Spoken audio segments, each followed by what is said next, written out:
Radio उड़ान की updates लेने के लिए इस चैनल को सब्सक्राइब कीजिए और इस वीडियो को ज्यादा से ज्यादा लाइक कीजिए और शेयर कीजिए। For more info log on to www.radioudan.com।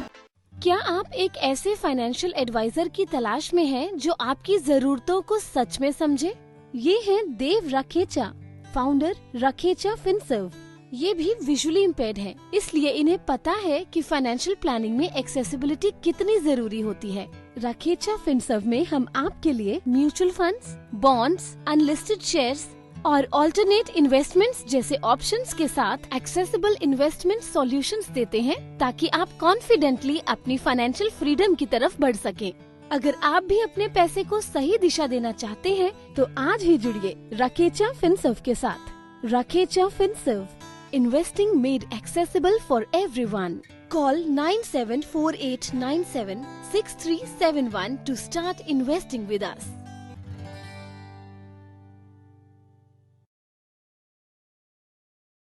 अरे, तुम इतनी तेजी से बिना देखे कैसे टाइप कर लेते हो?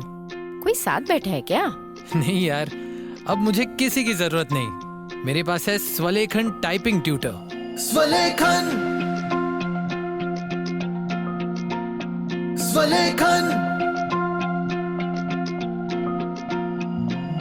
आज खुद को आजमाओ, निर्भरता की जंजीर तोड़ो, सीखो टाइपिंग स्वलेखन से, अपने हक की जंग लड़ो।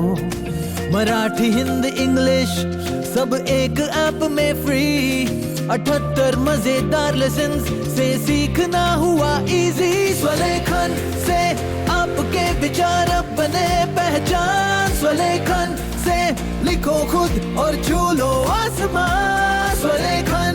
निवांत अंधमुक्त विकासालय लेकर आए हैं स्वलेखन टाइपिंग ट्यूटर, एक अनोखा सेल्फ लर्निंग अनुभव जो रिकॉर्डेड वॉइस के साथ आपको खुद सिखाएगा टाइपिंग की कला। स्वलेखन मोबाइल के लिए प्ले स्टोर से और विंडोज पीसी या लैपटॉप के लिए SWALEKHAN यानी कि swalekan.org से ऐप डाउनलोड करें या फिर कॉल करें 9923772375 पर। स्वलेखन।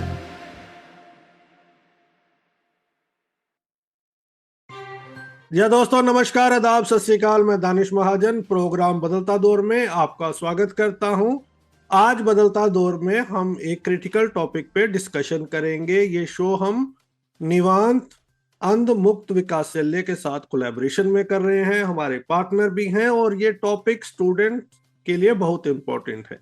आज हम बात करेंगे एआई इन एजुकेशन या फिर एआई एंड एजुकेशन। क्या एआई का इस्तेमाल एजुकेशन में होना चाहिए?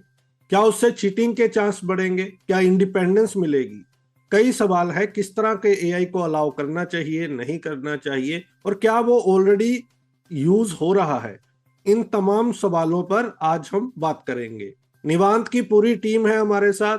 उमा मैम है जो ट्रस्टी हैं निवांत में, एडवाइजर हैं टोनी कुरियन भाई जो साथ साथ असिस्टेंट प्रोफेसर हैं अजीम जी प्रेम जी यूनिवर्सिटी में, और हमारे साथ नितिन है। नितिन, इन्होंने अपनी एसबीआई की जॉब से रिजाइन करके अपनी कंपनी शुरू की है, न्यूरो डायनामिक्स इंफोट्रॉनिक्स, तो उसके फाउंडर हैं। आप तीनों का बहुत बहुत स्वागत रेडियो उड़ान पे।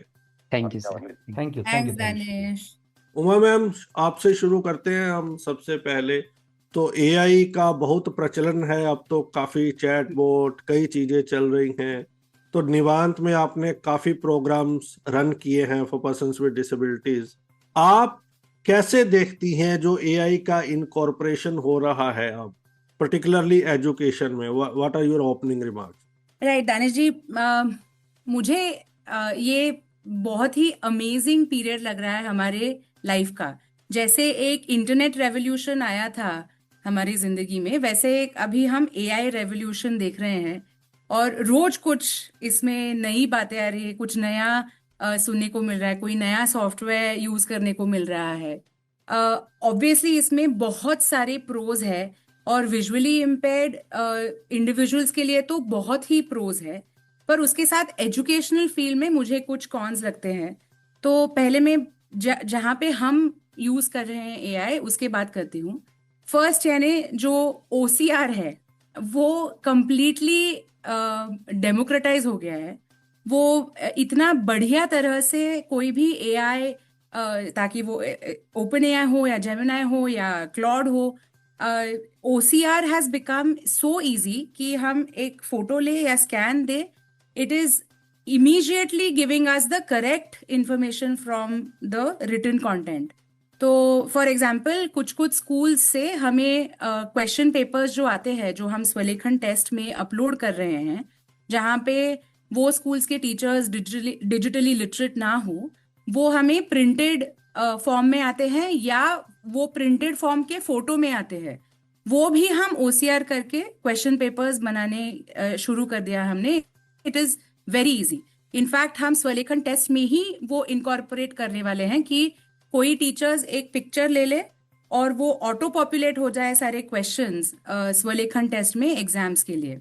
दूसरी चीज मैं देख रही हूँ रिपोर्टिंग और कंटेंट जनरेशन, जहाँ नॉन एजुकेशनल यूज है, यानी जहाँ पे रिपोर्ट्स लिखने हो, जहाँ हमारे अर्न एंड लर्न स्कीम से जो स्टूडेंट्स हमारे साथ काम करते हैं, ताकि वो या वो एजुकेशनल फील्ड में हो एज टीचर्स या स्वलेखन के टीम में हो, जैसे वो टेस्टिंग कर रहे हैं, वो स्कूल्स में सिखा रहे हैं, उसका कोई रिपोर्टिंग हो, उसका लैंग्वेज और उसका structure of the reporting has improved tremendously because they are all using AI and they are using it very very well. So these two fields I feel currently निवांत में हम बहुत ज्यादा यूज कर रहे हैं. अगर हम बैकएंड की बात करें कि स्वलेखन टाइपिंग ट्यूटर और स्वलेखन टेस्ट जो हमारे दो सॉफ्टवेयर है, उसमें बैकएंड में हम हेवीली AI यूज कर रहे हैं for coding, for uploading content, for translation, for voice overs etcetera. अभी हम अगर एक्चुअल एजुकेशन की बात करें तो मेरा मानना है कि जो फंडामेंटल बिल्डिंग ब्लॉक्स है of education, they can not be replaced by AI. AI should still be used as a tool to maybe refine some parts of it, but they cannot be replaced by AI. And I think इस पे हमारी और चर्चा हो सकती है. And I think Tony might be a great person to talk about this. बिल्कुल, I will come back on this. Yes. Tony भाई, क्या आपके ओपनिंग रिमार्क्स है? कैसे देखते हैं AI को आप एजुकेशन में? देख लीजिए दानिश जी, नमस्कार. तो देखो, AI एक तरीका टेक्नोलॉजी है, ठीक है.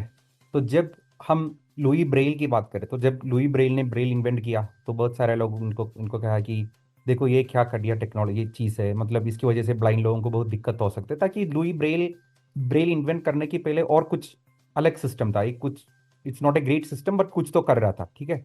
लोग बोला कि ब्रेल अच्छा नहीं होगा ब्लाइंड के लिए, लेकिन 200 साल की बात हमको पता है कि ब्रेल ब्लाइंड लोगों का जिंदगी बदल दिया. इसके बाद धीरे धीरे कंप्यूटर आने लगा, कंप्यूटर में स्क्रीन रीडर्स आने लगा. लोग बोला कि नहीं देखो, स्क्रीन रीडर ब्लाइंड लोगों का कुछ तो प्रॉब्लम करेगा, ये वो करेगा. अभी 30-40 साल की बात हमको पता है कि स्क्रीन रीडर की वजह से हमको बहुत सारा अपॉर्चुनिटीज मिला. अभी AI आया, लोग बोल रहे कि AI बहुत ही प्रॉब्लमेटिक होगा, लेकिन हम 30-40 साल की बात बोलेंगे AI ब्लाइंड लोगों को बहुत मदद दिया, ब्लाइंड लोगों को बहुत सारा और अपॉर्चुनिटीज दिया, राइट. अभी हर एक टेक्नोलॉजी की बात मैंने की, लेकिन AI में एक दो चीज़ अलग है. तो मेरे हिसाब से ह्यूमन और नॉन ह्यूमन के बीच में एक बड़ा सा फर्क है. ये फर्क है कि ह्यूमन जो सोचने का एबिलिटी है, हमारा थिंकिंग फैकल्टी जो हम बोलते हैं. AI का एक प्रॉब्लम यह है कि AI अगर हम सही तरीके यूज नहीं किया तो ये थिंकिंग फैकल्टी को रिप्लेस कर सकते हैं. तो आप नॉर्वे, सब लोग सुना होगा, नॉर्वे कंट्री स्कैंडिनेवियन कंट्री है. पैंडेमिक के टाइम पे नॉर्वे ने 5 साल के ऊपर जितना भी बच्चे हैं सबको iPad दिया, ताकि इनके पास पैसा है. नॉर्वे बहुत ही अमीर देश है, बहुत पैसा है. तो नॉर्वे का गवर्नमेंट और बोला कि सबको iPad देंगे, तो iPad दिया. 5 साल की बाद नॉर्वे गवर्नमेंट ये कोशिश करे कि ये iPad को वापस लेना. तो आप पूछेंगे रीजन क्या रीजन है? iPad अच्छी चीज़ है, अच्छी चीज़ तो है, लेकिन ये अब iPad देने की वजह से लोगों का रीडिंग हैबिट बहुत कम हुआ, बच्चों का रीडिंग हैबिट बहुत कम हुआ नॉर्वे में. तो आजकल लोग मतलब नॉर्वे का बच्चे बहुत ये गेम वेम खेल रहे हैं iPad में और बुक्स छोड़ ही दिया, right. In the same way AI एक अच्छी चीज़ है. AI as it is not a bad thing. AI बहुत ही सही चीज़ है. लेकिन मेरा ओपनिंग रिमार्क ये है कि we have to figure out an education, एक तरीका जिसमें AI compliments our education effort. It should not replace the core of education. Education का कोर क्या है? शिक्षा का कोर क्या है? शिक्षा का कोर है कि हमको थिंकिंग का एक एबिलिटीज टू बढ़ाना, right? To increase our thinking capability. बिल्कुल Now, that is where we have to be careful about, and we can come to थोड़ा और डिटेल में हम आ सकते हैं कहाँ कहाँ हम कैसे थिंकिंग को बर्बाद करते हैं एआई, कैसे थिंकिंग को हेल्प करते हैं. We can come to all of this, but majorly मेरे को ये बोलना है कि एआई और थिंकिंग के बीच में you have to be very careful in figuring out that कि बिल्कुल सही तरीके यूज किया तो AI is great, otherwise it can create huge educational gaps. उसका थोड़ा थोड़ा हम यूनिवर्सिटी में दिखाई दे रहे. कुछ लोग पैंडेमिक में पूरा एआई का थ्रू एजुकेशन मिला और उनका थिंकिंग, और जो लोग एआई से थोड़ा दूर रहा, इसका थिंकिंग लेवल में बहुत फर्क है और हमको यूनिवर्सिटी में देखने को मिल रही है. बिल्कुल. नितिन जी. जी सर, एक्चुअली मैं उमा दीदी और टोनी के साथ मतलब आई अग्री करता हूँ जो उन्होंने जो भी कहा. उसमें और एक ये है कि एआई से क्या होता है कि मेरा थॉट जो है ना वो क्या है वो आता नहीं है कभी कभी. मतलब आप अगर हम गलत तरीके से यूज करें तो लेट्स से मैं कुछ एक ईमेल लिख रहा हूँ और मुझे जो कहना है वो मैंने नहीं कहा और जस्ट उसको बस लिख दिया कि मुझे ये सो एंड सो मैनेजर को इस टॉपिक पे मेल लिख दो. तो एआई क्या है, जनरलाइज करके वो टॉपिक पे कुछ ईमेल का कंटेंट लिख देता है, पर वो कंटेंट मेरा थॉट नहीं होता है ना, मेरा थॉट अलग ही है. तो इसलिए अगर एआई यूज करना है तो हमारा क्रिएटिविटी एंड हमारे थॉट्स जो है ना वो पकड़ के ही एआई का एज अ टूल करके ही यूज करना चाहिए. और फिर कैसा यूज करना है क्या, वो तो मेरे ख्याल से अभी और डिस्कस कर सकते हैं हम, है ना. बिल्कुल. थैंक यू आप तीनों का ओपनिंग रिमार्क्स के लिए. कुछ सवाल तो आपने अपने शब्दों में ही खड़े कर दिए हैं. उमा जी, सबसे पहले आपके पास ही आते हैं.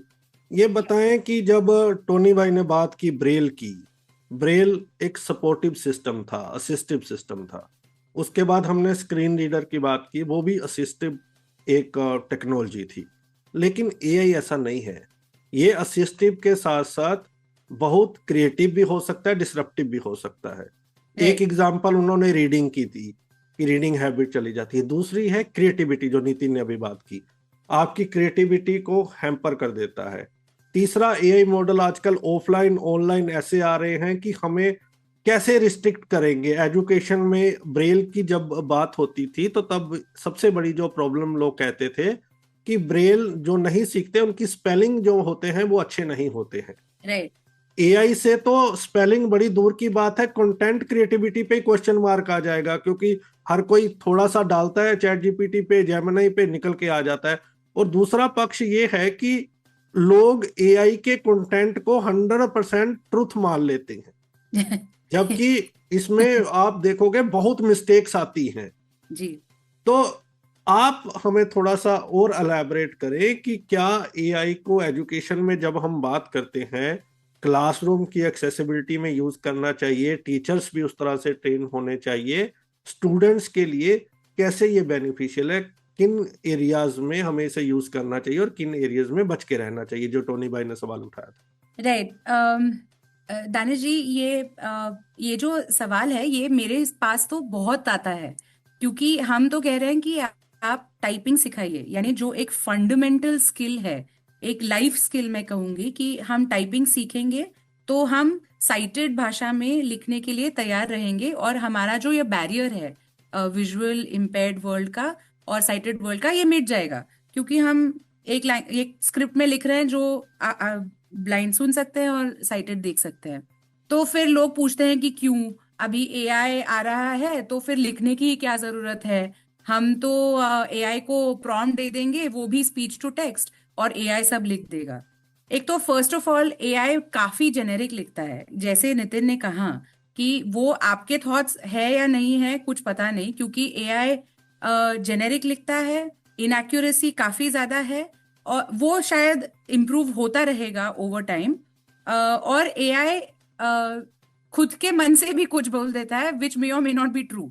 सो इन दिस केस क्या हम फंडामेंटल स्किल्स रिप्लेस कर सकते हैं? तो in my opinion absolutely not.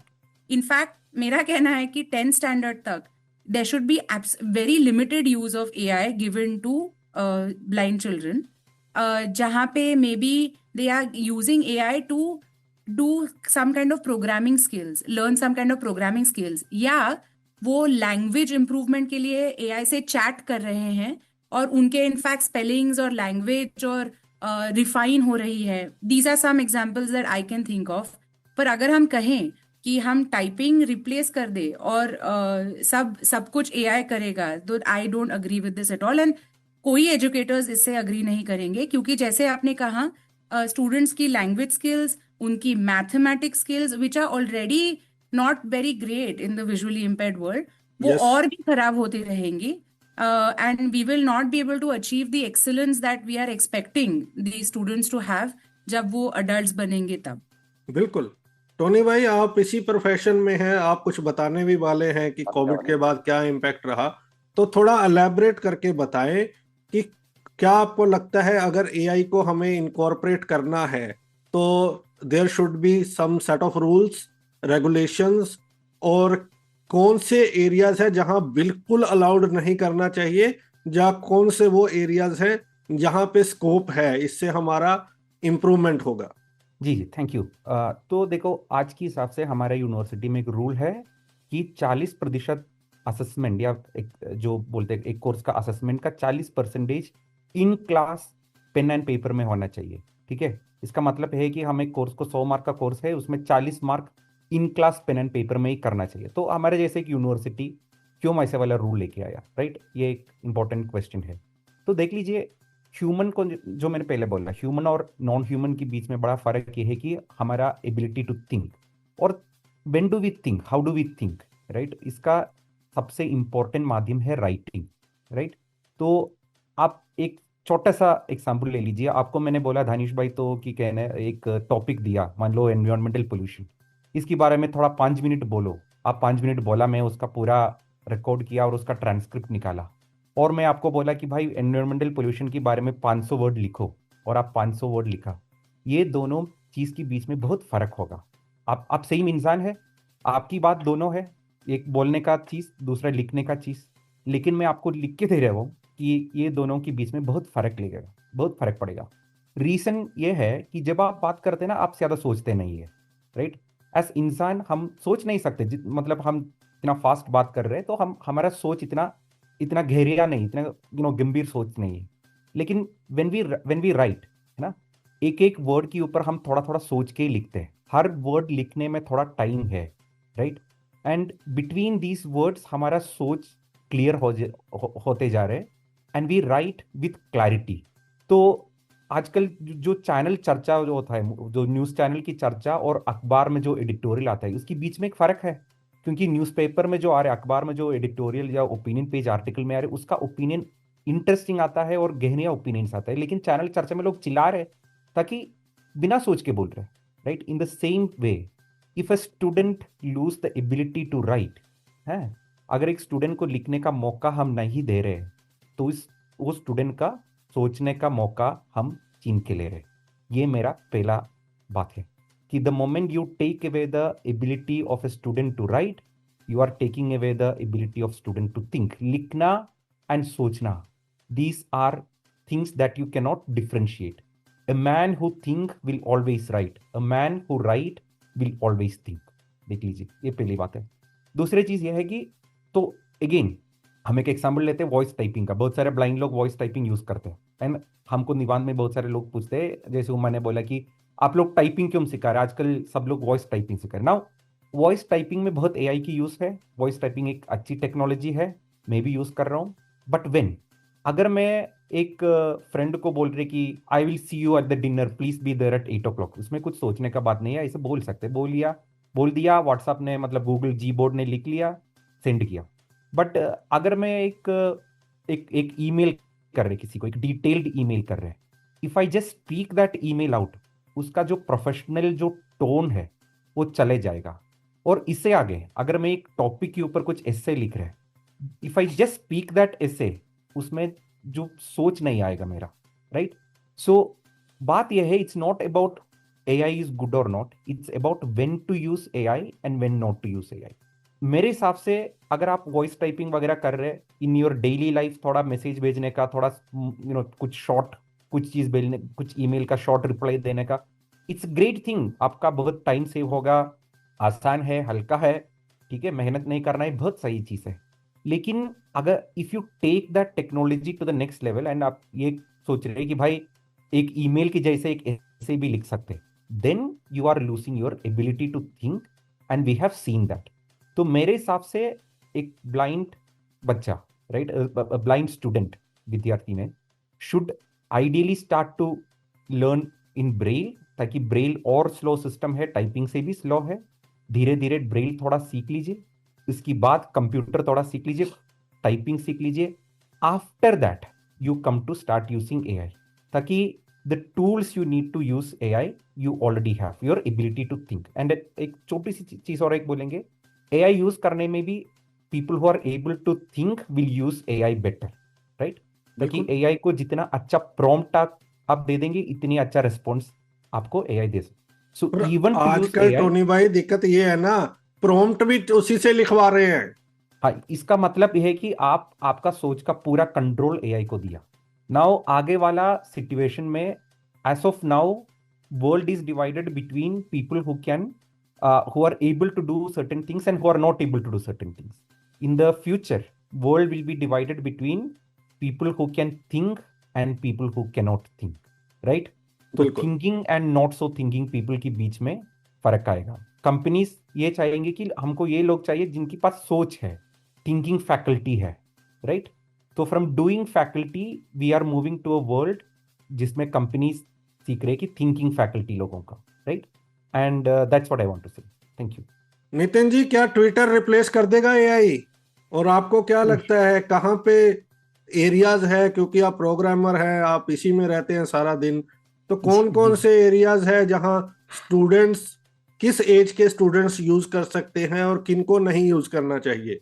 Ji sir, जी सर। मुझे लगता है कि एज तो देखिए, जिसको कंप्यूटर और मोबाइल चलाना आता है वो ही बंदा जो है वो एआई यूज कर पाएगा, क्योंकि एआई के साथ या तो आप चैट कर सकते हैं या तो बात कर सकते हैं। तो एज से भी ज़्यादा मैं ये कहूँगा कि जो हमारे जहाँ दिक्कतें हैं, जैसे कि इमेज है, कोई इमेज को हमें पढ़ना है, या किसी वीडियो से हमें कुछ समझ के लेना है। लेट्स से कोई टीचर ने एक वीडियो भेजा है और वो वीडियो में कुछ वाइट बोर्ड पे कुछ तो लिख रही है, लिख के कुछ समझा रही है, पर हमें पता नहीं कि वाइट बोर्ड पे क्या लिखा है। तो ऐसे वीडियोस को एआई से ऐसे वीडियो का कंटेंट जनरेट कराना, वीडियो को समझना या इमेज पढ़ना, यहाँ तक ठीक है। पर ये जो टाइपिंग ना करना या just speech to text use करना, ऐसा नहीं करना ही चाहिए। टाइपिंग तो पहले तो आना ही चाहिए। तो बहुत सारी बातें टोनी ने हमें बता ही दिया कि स्पीच टू टेक्स्ट कहाँ यूज करना है, कहाँ नहीं यूज करना है। मैं बस उसमें ऐड करना चाहूँगा स्पीच टू टेक्स्ट में, क्योंकि हम जहाँ भी जाते हैं ना, हमें वहाँ लोग पूछते ही है कि स्पीच टू टेक्स्ट क्यों नहीं यूज करना है। तो उसमें और एक बात है कि प्राइवेसी की भी एक बात है ना। मैं स्पीच टू टेक्स्ट मतलब मैं बोल रहा हूँ, अब मुझे कुछ मेरा फाइनेंशियल कुछ एआई से कुछ लिख के लेना है या कुछ भी मेरा क्वेश्चन है, तो वो जो मेरे प्राइवेट क्वेश्चंस है मैं और किसी को क्यों सुनाऊँ ना, ऐसा भी है। तो ये एक बात है। और किस तरह से एआई यूज कर सकते हैं, जैसे कि नोटबुक एलएम करके एक टूल है, देखिए। तो नोटबुक एलएम क्या करता है, हम जो भी डॉक्यूमेंट्स उसमें अपलोड करते हैं, बेस्ड ऑन दोज डॉक्यूमेंट्स हम वो नोटबुक एलएम को क्वेश्चंस कर सकते हैं, और वो उसी डॉक्यूमेंट से कंटेंट देख के ही उन क्वेश्चंस का आंसर करता है। तो ये एक अच्छा टूल है जहाँ एजुकेशन में स्टूडेंट्स यूज कर सकते हैं। जैसे कि एक बहुत बड़ा रिसर्च पेपर है 200, 300, 500 पेजेस का, तो पूरा रिसर्च पेपर हम रीड करने लगे तो बहुत ज़्यादा टाइम लग सकता है। तो ये नोटबुक एलएम क्या है, हमें समरी दे सकता है, और फिर हम इसको क्वेश्चंस पूछ सकते हैं, वो रिसर्च पेपर से वो पढ़ के एआई हमें आंसर देगा। ऐसा ये इस तरह से टूल्स हम यूज कर सकते हैं। और टाइपिंग तो सीखना क्यों चाहिए, क्योंकि देखिए एआई चलता है सब कुछ वो प्रॉम्प्ट पे चलता है। और जैसे टोनी ने कहा, इट इज करेक्ट कि जैसे हम लिखते हैं ना, तो फिर प्रॉम्प्ट लिख रहे हैं ना तो सोच के लिखेंगे।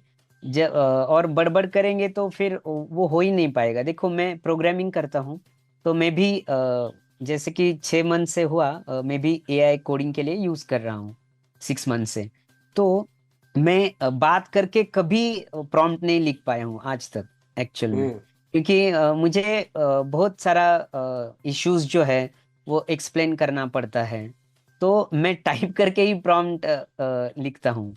मैंने ट्राई किया बात करके प्रॉम्प्ट लिखने का, पर आज तक मैं लिख नहीं पाया। मतलब बहुत कुछ छोटा है वो ही सफल होता है, पर बहुत ज्यादा है ना तो वो होता नहीं है ठीक से, वो प्रॉम्प्ट भी ठीक से बनता नहीं बिल्कुल। है। और जी, तो इस तरह से एआई को हम यूज कर सकते हैं। जी उमा मैम, दो चीजें जाननी है और एक चीज और भी है एआई की। जब क्वेश्चन पेपर की हम बात कर रहे हैं, रिसर्च पेपर की बात कर रहे हैं, जिस कंट्री का एआई है वो उस पर्सपेक्टिव से बात करता है। मेरे कुछ दोस्त हैं जर्नलिस्ट, उन्होंने मुझे बताया कि उन्होंने 6 महीने रिसर्च की कि क्या एआई को हम यूज कर सकते हैं अपने प्रोफेशन में, and they found result in negative, क्योंकि वो अपना पर्सपेक्टिव देता है। AI chat GPT American perspective देगा, डीप सीक चाइनीज पर्सपेक्टिव देगा।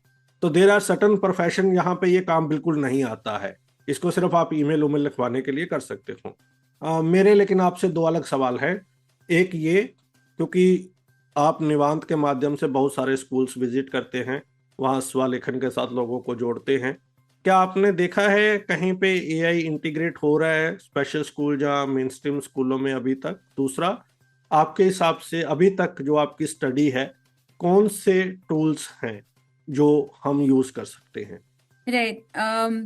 मैं फर्स्ट क्वेश्चन मैं आंसर करती हूँ। सेकंड क्वेश्चन आई थिंक क्योंकि टोनी और नितिन दोनों विजुअली इम्पेयर्ड है और वो आई थिंक काफ़ी एआई यूज़ करते हैं, तो शायद टूल्स के नाम्स या टूल्स के एग्जांपल्स वो दे पाएंगे मेरे से बेहतर। फर्स्ट क्वेश्चन जो आपका है कि कोई स्पेशल एजुकेशन स्कूल्स यानी visually impaired schools, blind schools में एआई इंटीग्रेशन है क्या? तो दानिश जी, द रियलिटी मैं सच में बताना चाहती हूँ कि जो सिटीज में स्कूल्स हैं वहाँ पे AI integration in terms of, अगर कोई स्टूडेंट्स बहुत ही अच्छा कंप्यूटर जानते हैं और उन्हें बहुत रुचि है कंप्यूटर इंजीनियरिंग में या प्रोग्रामिंग में, तो वहाँ मैंने देखा है कि स्टूडेंट्स खुद से कुछ एआई प्रॉम्प्ट्स लिख के प्रोग्रामिंग सीखने की कोशिश कर रहे हैं और उनके प्रोग्रामिंग कोड्स वो एफिशिएंसी बढ़ा रहे हैं, उसकी क्वालिटी बढ़ा रहे हैं वो कोड्स की। पर एजुकेशन की तरफ देखे तो हमने एक्चुअली स्वलेखन टेस्ट में स्पीच टू टेक्स्ट फीचर बनाया है। यानी मैंने एक बार नितिन को कहा कि हमें ये बनाना चाहिए, maybe this is the need of the hour. पर हमने जो कोई स्कूल्स को ये ऑफर किया है उन्होंने इनफैक्ट ये रिजेक्ट कर दिया है। उन्हें नहीं चाहिए, स्पीच टू टेक्स्ट भी नहीं चाहिए, एआई तो दूर की बात है, उन्हें नहीं चाहिए। वो खुद एजुकेटर्स हैं, वो समझते हैं कि ये जो फंडामेंटल ब्लॉक्स है एजुकेशन के, जहाँ पे खुद स्टूडेंट्स टाइप करके उनसे उनके आंसर्स दे ताकि लैंग्वेज समझ में आए, पंक्चुएशन समझ में आए, नंबर्स समझ में आए, मैथमेटिकल फॉर्मूले समझ में आए, जो काफी कॉम्प्लेक्स है, वो सब वो टाइप करके ही देना चाहते हैं। और कुछ कुछ कॉलेजेस में हमने स्पीच टू टेक्स्ट इंट्रोड्यूस करने की कोशिश भी की। यानी हमने स्टूडेंट्स को पूछा कि क्या आप इस तरह से एग्जाम देने के लिए तैयार है, इसमें तो इजी है, आपको टाइपिंग तो नहीं आएगा। तो उन्होंने कहा कि they would prefer to learn how to type and write, क्योंकि उन्हें लगता है कि इसमें इनएक्यूरेसी बहुत ज्यादा है। स्पीच टू टेक्स्ट के जो वर्जन्स हैं उसमें इनएक्यूरेसी बहुत ज्यादा है। जैसे आपने कहा, ये काफी कोलोक्वियल है। यानी अगर मैं English speech to text use कर रही हूँ और मेरा एक्सेंट बहुत इंडियन है तो काफी मिस्टेक्स आते हैं, और हमने ये काफी बार देखा भी है। और रीजनल लैंग्वेजेस के लिए तो अभी मॉडल्स डेवलप हो रहे हैं और अच्छे बन रहे हैं, पर तभी भी editing is more difficult than actually typing on your own, ऐसा स्टूडेंट्स का कहना है। So to answer this question, no, I have not seen like so much AI integration in any blind school yet. बिल्कुल, पर And I'm Tony actually भाई, very happy about that, to be honest. हाँ लेकिन AI की तो ठीक है कि इंटीग्रेशन नहीं हो रही, लेकिन उमा मैम अभी तो बहुत सारे स्कूल हैं जो टेक्नोलॉजी को ही नहीं अडॉप्ट कर रहे। Yes, वहां that तो हम बहुत पीछे हैं ना, वहां तो हमें आगे बढ़ने की जरूरत है ना। no, कई I school agree, I agree. कई स्कूल में आप यकीन मानिए, मैं कई स्कूलों में गया, 20 साल पहले भी वैसे थे, आज भी वैसे ही हैं। बिल्कुल एज इट इज, कोई नहीं है टेक्नोलॉजी का, डिजिटल होने का, और वो सुनना ही नहीं चाहते इस पे। एनीवेज, टोनी भाई, क्या ट्विटर की जॉब रिप्लेस हो रही है? और दूसरा, कौन कौन से टूल हैं जो आप सुजेस्ट करेंगे स्टूडेंट्स के लिए, या ट्रेनर्स के लिए, या टीचर्स के लिए? थैंक यू दानिशी। तो ताकि मैं एक यूनिवर्सिटी में ही काम कर रहा हूँ, आप जैसे बोला, तो इसलिए हमको बहुत ही टेंशन है या प्लेसमेंट को क्या होगा, बच्चों का फ्यूचर के लिए क्या। तो हमने थोड़ा इसके बारे में थोड़ा सोचते रहते कि थोड़ा रिसर्च करते रहते। तो हमारे हिसाब से एस ऑफ नाउ नाउ ये चीज़ कल बदल सकते हैं, हमको पता नहीं है। एस ऑफ नाउ एआई कुछ कुछ जॉब्स को रिप्लेस करेंगे, इसमें कुछ डाउट नहीं है। लेकिन अगर आप टेक्नोलॉजी का हिस्ट्री के ऊपर थोड़ा सा आप if you read it right, आपको ये पता चलेगा कि हर एक नया टेक्नोलॉजी कुछ जॉब को रिप्लेस किया, कुछ जॉब को ऐड किया। ठीक है, तो जब कंप्यूटर आया, बहुत सारा अकाउंटेंट जैसे लोग की जॉब चला गया, लेकिन कंप्यूटर मतलब सॉफ्टवेयर ऑपरेटर्स या सॉफ्टवेयर इंजीनियर्स का नया जॉब को ऐड किया। राइट, जैसे हर एक टेक्नोलॉजी का चीज़ है। राइट, जब लाइट बल्ब ये लोग इन्वेंट किया, तब कैंडल मेकर का जॉब चला गया, एक इलेक्ट्रिशियन वैसे लोगों का जॉब, नया जॉब ऐड हुआ। राइट, तो this is a same playbook. Now कितना जॉब अभी 3-4 दिन पहले गोल्डमैन सैक्स की सीईओ ने बोला कि देखो एआई इतनी फास्ट सॉफ्टवेयर इंजीनियर को रिप्लेस नहीं करेंगे। तो 1-2 महीने पहले लोग ऐसे बात किया कि देखो सारे इंडियन सॉफ्टवेयर कंपनी खत्म होने वाला है, एआई सब रिप्लेस कर रहे। तो हमको क्या कितना जॉब रिप्लेस होगा ये सब चीज़ किसी को भी पता नहीं है, लेकिन ये चीज़ अभी हमको पता है कि कुछ जॉब तो रिप्लेस होगा, कुछ जॉब नया जॉब ऐड होगा होते जा रहे। राइट, नाउ किसका जॉब हमको पता नहीं। नाउ दूसरी चीज़, आप जो पूछा ये अपना क्या टूल्स है, मैं इसमें 2 आंसर्स दे सकता हूँ। एक तो ब्लाइंड स्पेसिफिक टूल है, मेरे हिसाब से बी माई आई सर, या उसका बी माई एआई जो अवेलेबल है अभी विंडोज़ में, आप इंस्टॉल कर सकते हैं। और इसका बहुत सारी यूसेस है। तो एक तो वो यूज़ करके आप OCR कर सकते हैं थोड़ा सा, और यूज़ करके you get very detailed descriptions on diagrams, graphs. It can give you a decent idea about equations, ताकि मैं थोड़ा सा इकोनॉमिक्स भी इधर पढ़ाता हूँ। तो I use Be My Eyes a lot, Be My AI, उसका बहुत सारे यूज़ हो सकते हैं। अगर आपके पास अवेलेबल है तो आप प्लीज़ मेटा ग्लासेस जैसे कुछ स्मार्ट ग्लास, मेरे हिसाब से आजकल मार्केट में मेटा ही बेस्ट है। मेटा ग्लासेस यूज़ करके आप you can actually read printed text. मतलब मैं ये नहीं कह रहा हूँ कि 100% परफेक्शन है उसका, लेकिन मोटा मोटी you can read printed text, वो बहुत ही यूज़फुल है। और मैं आजकल जेमिनाई या क्लाउड यूज़ करके हैंड रिटन टेक्स्ट भी पढ़ा, मैंने आई एम रीडिंग, ताकि जब स्टूडेंट्स एग्जाम दे रहे हैं, मैं क्या कर रही कि I just ask them to the library to get it scanned, and मतलब जेमिनाई यूज़ करके आई कैन इवेल्युएट स्टूडेंट्स की आंसर शीट। राइट, एंड जिसका हैंड राइटिंग इतना बुरा नहीं है, बाकी थोड़ा 1-2 पेपर्स ऐसा आता है, थोड़ा हैंड राइटिंग एक्सट्रीम बुरा है, you can't help it, but otherwise you are able to read. इसकी अलावा जो नॉन ब्लाइंड स्पेसिफिक यूसेस है, ताकि आई थिंक इस देश में सबसे एक बड़ा सा एक प्रॉब्लम है कि इंग्लिश का। Right, many people struggle with English. मेरे हिसाब से एआई के पास एक बहुत डेमोक्रेटाइजिंग पावर है। आप एआई में जो भी एक पेपर कुछ भी अपलोड कर लो और बोलो कि आपकी नेटिव लैंग्वेज में थोड़ा समराइज करने का, आई think it's a great use. हम बहुत प्रमोट करते हैं स्टूडेंट्स के बीच में कि आपको एआई यूज़ करना है तो इसी तरीके, इसी लेवल में यूज़ कर लीजिए। राइट, ताकि एक प्रोफेसर, हम एक क्लास में कितनी भाषा में बात कर सकते हैं। I usually talk in English, little bit इन हिंदी, और लेकिन हमारे क्लास में अलग अलग स्टेट की स्टूडेंट्स है, उनको उनका खुद का नेटिव लैंग्वेज थोड़ा कंफर्टेबल है। तो हम ये कहते हैं कि आप ये पेपर अपलोड कर लो और जेमिनाई को बोलो थोड़ा उड़िया में थोड़ा समरी देने का, आराम से दे सकते हैं। There is no problem, you should use it. कभी कभी प्रोफेसर से भी स्मार्ट होता है एआई कुछ चीज़ में, बहुत रेयर चीज़, लेकिन कभी कभी होता है। Right, and I also think कि आपको व्हेन यू आर इन एक कॉन्सेप्ट का एक क्विक क्लैरिफिकेशन मिलना है सरफेस लेवल पे, आप एआई यूज़ कर सकते हैं। This is very generic use, and I think मतलब जब when you learn coding, and इसके बारे में नितिन और बात करेंगे, यू शुड लर्न कोडिंग। आप जैसे ABCD लिखने का सीखा, सेम चीज़ यू शुड लर्न कोडिंग, लेकिन you can use AI in with to help in your coding, ताकि व्हेन आई राइट कोड्स, आजकल मैं थोड़ा टर्मिनल में एरर दिखाए तो I ask Gemini can you help me to figure out where is this error coming from. तो कभी कभी इजी हो जाता है, बट अगेन बिकॉज कुछ कुछ मतलब टर्मिनल इज एक्सेसिबल, लेकिन you know as blind people we still find it little hard. तो वो थोड़ा सा इजी हो सकता है when I copy paste the code on to Gemini and ask it कि थोड़ा मदद कर लीजिए कि कहाँ पे एरर आया, यू नो, एंड बिल्कुल। Gemini kind of help me with that. So yeah, thank you. मैं कल परसों किसी से बात कर रहा था कि यार मैं ये डिस्कशन करने वाला हूँ इस टॉपिक पे, तो उसने बोला यार स्टूडेंट्स का तो मुझे पता नहीं, लेकिन एज ए पेरेंट मेरी बहुत हेल्प हो गई है कि मैं स्टूडेंट्स अपने बच्चे की पढ़ाने में थोड़ा और सक्षम हो गया हूँ। जो मुझे नहीं पता है मैं पता करता हूँ और मुझे आइडिया है। तो पेरेंट्स के लिए खास तौर पे विजुअली इम्पेयर्ड के लिए कई चीज़ों में इसका यूज़ बहुत बढ़ गया है। नितिन जी, क्या टूल्स आप सजेस्ट करेंगे? आप किस तरह के टूल्स यूज़ करते हैं? जी जी। तो देखिए, मैं टूल्स मतलब अभी टोनी ने जितने बताए सब टूल्स, मैं भी वो सब टूल्स यूज़ करता हूँ।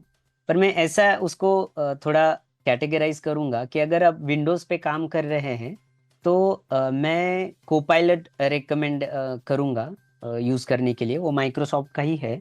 क्योंकि क्या है ना, कोपायलट का क्या उसको हम स्क्रीन शेयर कर सकते हैं विंडोज़ का।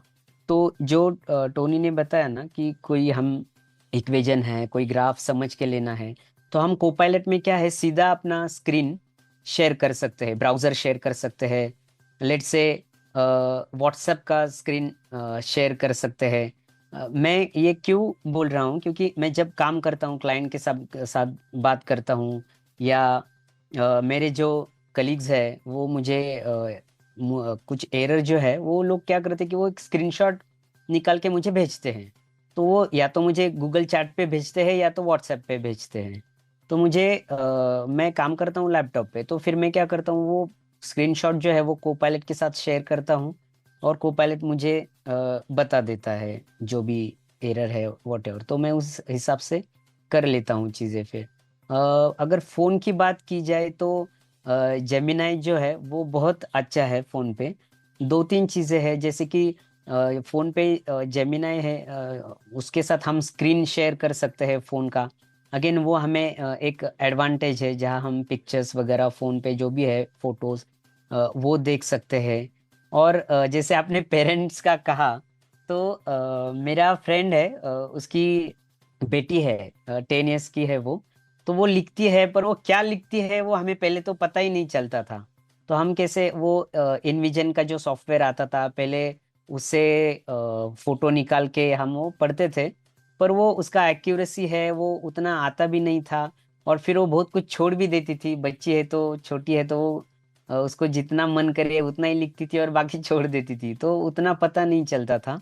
पर अब जेमिनाई से इतना अच्छा वो हैंड राइटिंग जो है, आज का ही मैं एग्जांपल देता हूँ। उसने आज 12 पॉइंट्स लिखे थे और वो मेरे पास लेके आई और बोली कि मैं कुछ लिखा है, जो मेरा होम टास्क था वो मैंने कंप्लीट किया।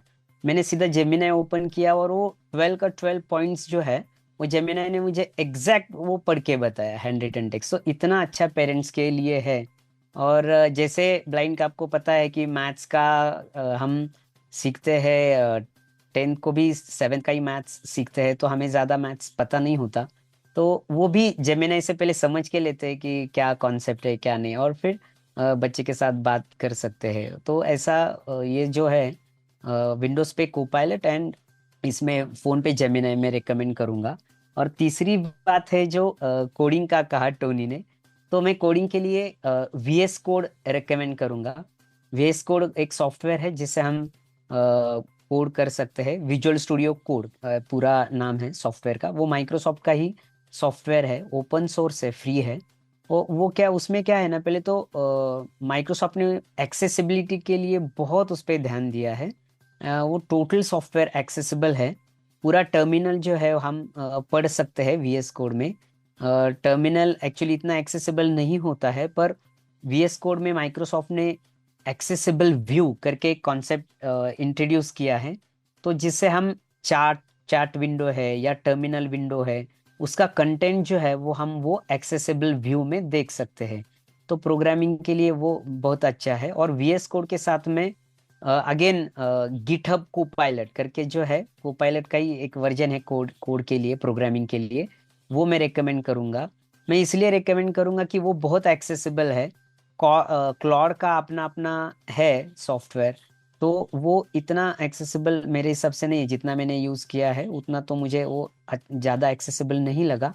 पर गिटहब कोपायलट बहुत एक्सेसिबल है, और उसमें भी हम बहुत सारे मॉडल्स जो है अलग अलग हम यूज़ कर सकते हैं। जैसे कि क्लॉड है, जेमिनाई है, GPT का मॉडल आता है कोडिंग के लिए, GPT-5 कोडेक्स, या क्लॉड का सोनेट है। वो सब मॉडल वो गिटहब कोपायलट में भी अवेलेबल है। तो वो हम गिटहब कोपायलट वो यूज़ कर सकते हैं अच्छी तरह से। तो ये प्रोग्रामिंग के लिए अच्छा है। Thank you. बिल्कुल। और को पायलट का एक डिस्क्लेमर दे दें कि ये पुराने लैपटॉप्स जहाँ डेस्कटॉप में नहीं होता है, तो स्पेसिफाइड को पायलट लैपटॉप्स आते हैं। अगर आपने वो खरीदा है जो आपके पास है तो यूज कर सकते हैं। करेक्ट जी नितिन जी? जी जी जी जी सर, जी sir. Okay. Uma ma'am, last दौर में चलते हैं। I think it's a very fruitful discussion we are having. Yes. Swalekhan में आपने कैसे इंटीग्रेट किया? ये मैं इसलिए भी पूछ रहा हूँ, ऐसा नहीं कि हम स्वलेखन के साथ एसोसिएटेड हैं, लेकिन ये उन लोगों के लिए भी बड़ा इम्पोर्टेंट है कि टेक्नोलॉजी को आते ही, AI को आते ही सोचना कि हम अपनी ऑर्गेनाइजेशन में इसको कैसे यूज कर सकते हैं। तो ये अप्रोच लोगों को मुझे लगता है कि सीखनी चाहिए। तो बताइए आप कैसे स्वलेखन का यूज कर रहे हैं, AI का यूज कर रहे हैं स्वलेखन में, और आपके closing comments. Sure Danish, Swalekhan typing tutor और स्वलेखन टेस्ट, ये हमारे दो अभी बड़े सॉफ्टवेयर हैं। स्वलेखन टाइपिंग ट्यूटर से स्टूडेंट्स टाइपिंग सीख सकते हैं कोई भी भाषा में, और स्वलेखन टेस्ट में वो एग्जाम्स दे सकते हैं। तो स्वलेखन टाइपिंग ट्यूटर में, जैसे मैंने कहा, हम बैकएंड में बहुत ज्यादा AI यूज कर रहे हैं। जैसे फॉर एग्जाम्पल हमें अभी करंटली मराठी, हिंदी और इंग्लिश, ये 3 लैंग्वेजेस में स्वलेखन अवेलेबल है टू लर्न टाइपिंग। पर हमें सारे रीजनल लैंग्वेजेस, इनफैक्ट सारे ग्लोबल लैंग्वेजेस में स्वलेखन अवेलेबल करवाना है। इसलिए हमने एक लिटरली AI ट्रांसलेशन टूल बनाया है, जिसमें हम कंटेंट दे रहे हैं हमारे एक लैंग्वेज का, जहां से ट्रांसलेट होता है, वहां से हम बल्क अपलोड कर देते हैं हमारे सिस्टम में, वहां से ऑटो पॉपुलेट हो जाता है। और जो हमें 1 साल लग रहा था एक नया लैंग्वेज बनाने के लिए विथ टेस्टिंग, अभी that time has reduce to 2 months। तो 2 महीने में हम एक नए लैंग्वेज स्वलेखन में बना पाएंगे। So that is one big change. और स्वलेखन टेस्ट में तो we are using AI very extensively for the teachers. यानी हमने एक नया इनिशिएटिव बनाया है स्वलेखन टेस्ट में, जहां पे हम एक क्वेश्चन बैंक करके एक फीचर दे रहे हैं, जिसमें हमने AI से गाइड्स या टेक्स्ट बुक्स को OCR किया है। उसमें से हमने चॉइस क्वेश्चंस, यानी आपका एक chapter, let's say science 8th standard का एक चैप्टर आपने सीख लिया, अभी उस पे आपको कुछ होमवर्क चाहिए, क्विज देना है आपके स्टूडेंट्स को, तो उसमें एक क्वेश्चन बैंक आएगा जिसमें क्वेश्चंस होंगे, और उसमें से आप ऑटो सिलेक्ट कर सकते हैं कि आप लेट्स से 5 MCQ क्वेश्चंस, या 5 fill in the blank questions, या मिक्स क्वेश्चंस। ऐसे आप एज अ टीचर आप कोई भी क्वेश्चन बैंक बना सकते हैं और आपको स्टूडेंट्स को दे सकते हैं। सेकंड, आपको एक साइटेड पेपर आ गया, यानी आप कॉलेज में हैं या स्कूल में हैं या इंटीग्रेटेड स्कूल में हैं, जहाँ पे प्रिंटेड साइटेड स्क्रिप्ट में प्रिंटेड पेपर आता है, तो वो इमीडिएटली आप फोटो ले पाएंगे और आप OCR करके वो क्वेश्चन पेपर ऑटो पॉपुलेट हो जाएगा, और स्टूडेंट्स एक्सेसिबल मैनर में स्वलेखन टेस्ट से अपनी खुद की एग्जाम दे पाएंगे। सो और I am really happy Danish to tell you कि we are also building a third software in Swalekhan suite of software, जो है स्पीड टेस्ट के लिए सॉफ्टवेयर, जहां पे स्टूडेंट्स को अपना वर्ड पर मिनट और एक्यूरेसी ये पता चलेगा। और लिटरली हमने पूरा इंटरनेट कवर किया है, पर एक्सेसिबल मैनर में कहीं भी अभी तक हमें एक सॉफ्टवेयर मिला नहीं जहां पे स्टूडेंट्स खुद टाइपिंग करे और अपना स्पीड और अपना वर्ड्स पर मिनट और एक्यूरेसी एक्सेसिबल मैनर में देख पाए। तो ये भी हम बना रहे हैं, और उसमें भी हम बैकएंड में ऑलमोस्ट 70% कोडिंग AI से कर रहे हैं, और जो वर्ड्स आएंगे वो भी AI API से आएंगे। सो सॉफ्टवेयर डेवलपमेंट में और टीचर्स को आसानी से क्वेश्चन पेपर्स बनाने में हम एआई यूज कर रहे हैं करंटली। मेरा क्लोजिंग रिमार्क तो आपको सबको पता ही है कि मैं स्वलेखन को एक रेवोल्यूशन मानती हूँ, और मैं चाहती हूँ कि ये रेवोल्यूशन पूरे इंडिया में फैले।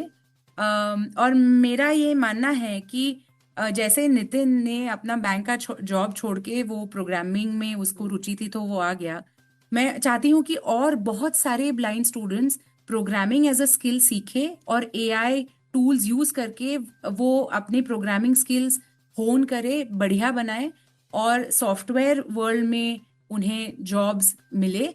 और आई अश्योर यू कि अगर कोई स्टूडेंट्स रेडी है तो हम जॉब्स दिलवाने के लिए भी तैयार है। सो आई रियली होप कि that's the future that we are looking at with AI. Thanks बिल्कुल दानिश। बिल्कुल रेवोल्यूशनरी है। और आपने देखा है कि कैसे लोग आपको कॉल कर रहे हैं, और बहुत सारे कॉल तो मेरे को आ रहे हैं कि सर बताइए स्वलेखन के बारे में। एंड धीरे धीरे मुझे लगता है कि और स्पीड पकड़ेगा और वर्ड ऑफ माउथ से पब्लिसिटी होगी और लोगों को वाकई इसकी आइडिया लगेगा कि कितना बड़ा रेवोल्यूशन आप लोग लेके आए हैं।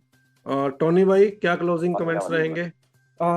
दनिश जी, तो मेरा एक चीज ये है कि जैसे नितिन ने बोला, VS कोड और गिटहब कॉपिलट एक बढ़िया combination is on the same line ये PPT का। तो मेरा क्लोजिंग रिमार्क ये है कि we have to understand as blind people, दृष्टिहीन लोग, हमको ये समझ में आना चाहिए कि कहाँ कहाँ AI और कहाँ AI नहीं, राइट।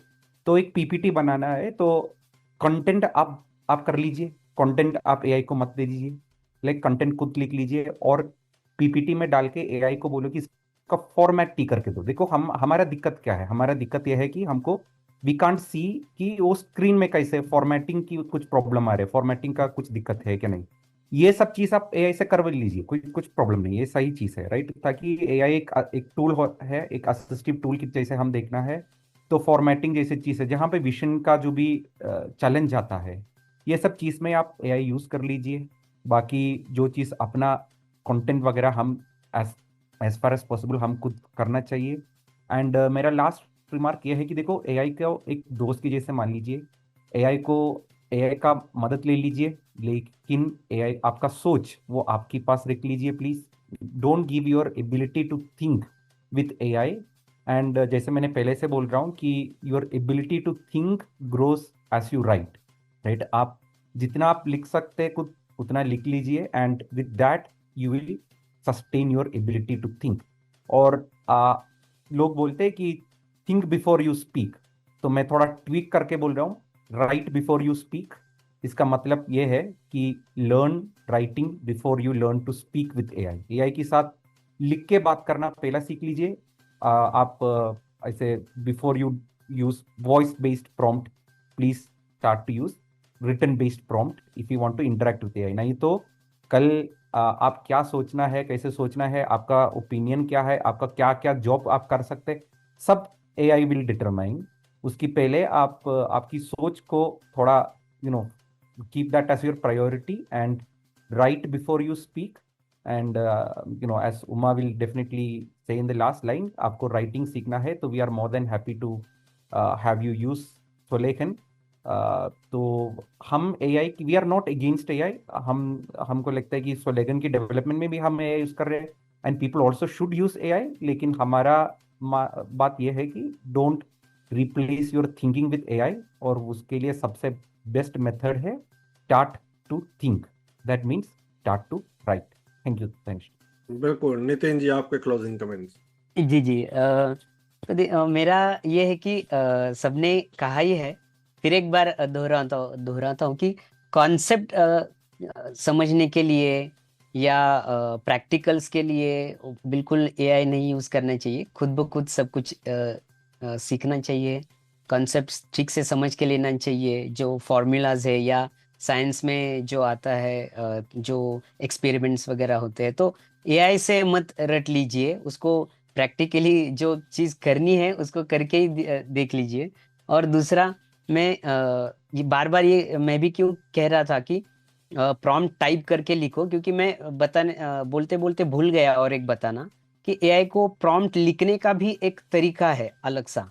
एक्चुअली अभी हम रेगुलर प्रॉम्प्ट लिख लेते हैं जैसे खाली टेक्स्ट में, तो उसमें क्या होता है, उसमें फिर टाइम भी ज़्यादा लगता है, क्योंकि पहला एआई हम क्या लिखना चाह रहे हैं वो समझ लेता है, और उसके बाद उसको अगर ठीक से समझा तो फिर आगे वो काम करता है। पर एक जो एआई से बात करने का जो तरीका है, जो उसका जो कन्वेंशन है, वो अगर हम सीख लेते हैं तो हमारा आउटपुट भी जो है वो बहुत और भी जल्दी हमें मिल सकता है। तो इसीलिए मैं भी ये कहता हूँ कि प्रॉम्प्ट टाइप करके ही एआई के साथ बात करनी चाहिए हमें। Yes, thank you. Uma ma'am, आप हमारे लिसनर्स को बता दीजिए कहाँ से स्वलेखन डाउनलोड कर सकते हैं। Yes, thank you, Danish, first of all, to give us this platform to discuss this very important issue. And it was, I think, a really fun discussion. Please, आप अगर टाइपिंग सीखना चाहते हैं, या आप एक स्कूल टीचर है या कॉलेज टीचर है और आपके स्टूडेंट्स विजुअली इम्पेयर्ड है और आप उनको एग्जाम्स विदाउट स्क्राइब्स इंडिपेंडेंटली देना चाहते हैं, विदाउट रीडर्स, विदाउट राइटर्स, तो आप ये दोनों सॉफ्टवेयर, स्वलेखन टाइपिंग ट्यूटर और स्वलेखन टेस्ट, ये दोनों सॉफ्टवेयर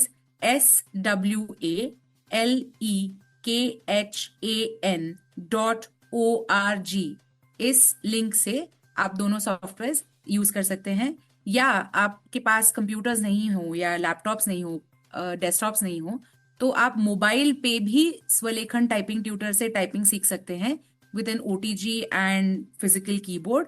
उसके लिए आप प्ले स्टोर से स्वलेखन SWALEKHAN टाइपिंग ट्यूटर ढूंढेंगे तो आप वो डाउनलोड करके इंस्टॉल कर पाएंगे। And both these software are completely free of cost. Thank you. और वेबसाइट पे आपका कॉन्टैक्ट डिटेल भी मिल जाएगा, right? Yes please. Thank you so much. आप तीनों ने अपना कीमती समय दिया and we have discussed extensively हर पर्सपेक्टिव से कि कहाँ यूज करना चाहिए, क्या अभी चल रहा है, कहाँ नहीं यूज करना चाहिए, कौन से टूल यूज करने चाहिए। Thank you so much. Thank you very much Danish ji. Thank you sir. तो लिसनर्स, बात की आज हमने एआई और एजुकेशन की। हमने तमाम पहलुओं पर बात की, कैसे स्वलेखन रेवोल्यूशन ला रहा है, कैसे आप लोगों को कंट्रीब्यूट करना चाहिए, इसकी मदद लेनी चाहिए, अपने प्रोफेशंस में आगे बढ़ना चाहिए। इन तमाम सवालों के जवाब हमने दिए।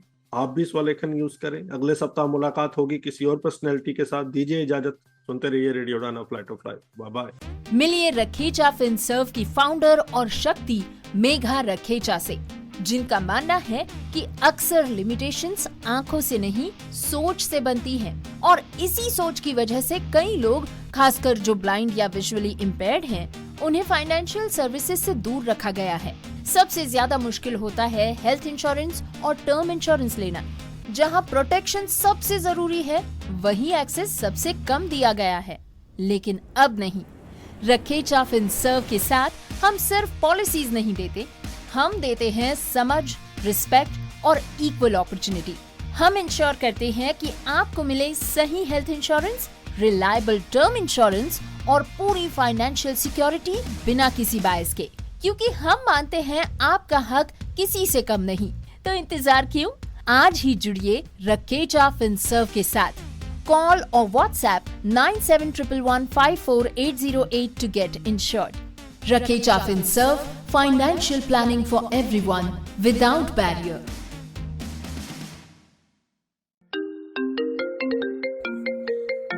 हेलो बेटा, पराठे खा लिए क्या? नहीं खाए पापा। सुबह 4 बजे उठ के तेरे सफर के लिए पराठे बनाकर तेरी बैग में रखती हो, तूने खाए नहीं। भूख तो इतनी लगी थी पापा, पर आप टिफिन के साथ हैंड वॉश रखना ही भूल गए। बिना हैंड वॉश पराठे कैसे खाऊं? सेवलॉन स्वस्थ इंडिया कहता है, अगर जर्म्स और बीमारियों से रखनी हो दूरी तो खाने से पहले हैंड वॉश है जरूरी।